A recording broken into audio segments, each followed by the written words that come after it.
வணக்கம், happy new year.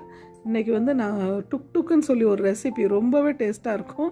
குழந்தைகளுக்கு இது ரொம்பவே பிடிக்கும். சிம்பிளான ரெசிபி தான், ஆனால் குழந்தைகள் ரொம்ப விரும்பி சாப்பிடுவாங்க. இது ஒரு 10 நிமிஷத்தில் நீங்கள் செய்யலாம். நீங்கள் என்ன பண்ணுங்கள், உருளைக்கிழங்கு கொஞ்சம் பாயில் பண்ணி வச்சுருங்க. அதை தோல் உரித்து அது சூடாக இருக்கும்போது ரவுண்டாக கட் பண்ணி வைங்க. அதுக்கப்புறம் நம்ம கொஞ்சம் பட்டர் எடுத்து, அமுல் பட்டர் எடுத்துருக்கேன். இந்த ஒரு பட்டர் சின்ன பேக்கெட் கூட போதும் நம்மளுக்கு. அது மேலே கொஞ்சம் அப்ளை பண்ணிவிட்டு, நம்ம அதுக்கு மேலே நல்லா அப்ளை பண்ணிவிட்டு, அதுக்கப்புறம் கொஞ்சம் நீங்கள் பிளாக் சால்ட் போடுங்க.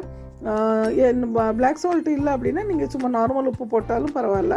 ஆனால் ஜீரா பவுட்ரு கண்டிப்பாக மேலே போடுங்க. இது மேலே ஜீரா பவுட்ரு போட்டு உங்களுக்கு வேணும், காரம் வேணும் அப்படின்னா கொஞ்சம் நீங்கள் சில்லி பவுட்ரு கூட போட்டுக்கலாம்.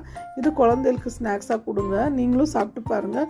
ரொம்பவே டேஸ்ட்டாக இருக்கும். ரொம்பவே அல்டிமேட் டேஸ்ட் கொடுக்கும். பசங்களுக்கு பசிக்கிட்டேன், அவங்க வெளியுள்ள ஸ்நாக்ஸ் ஏதாவது கேட்டாங்க அப்படின்னா இதை நீங்கள் ஒரு 5 நிமிஷத்தில் செஞ்சு கொடுக்கலாம். இப்படி ஈஸியான ரெசிபிஸ் பார்க்கறதுக்கு என்னோடய சேனல் சப்ஸ்கிரைப் பண்ணுங்கள். நன்றி, வணக்கம்.